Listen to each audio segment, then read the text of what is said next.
Are you driving an Audi and you would like to deactivate the rest recommendation notification, but you don't know how to do so? No worries!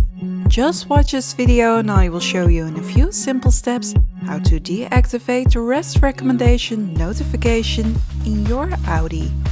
But first, help us grow this channel by clicking on the subscribe button. Go to the Audi MMI menu and click on Car. Click on Driver Assist. Scroll down. By clicking on Rest Recommendation, you will deactivate the Rest Recommendation notification in your Audi. Thank you for watching this video and don't forget to click on the subscribe button and see more VAG Car Tutorials.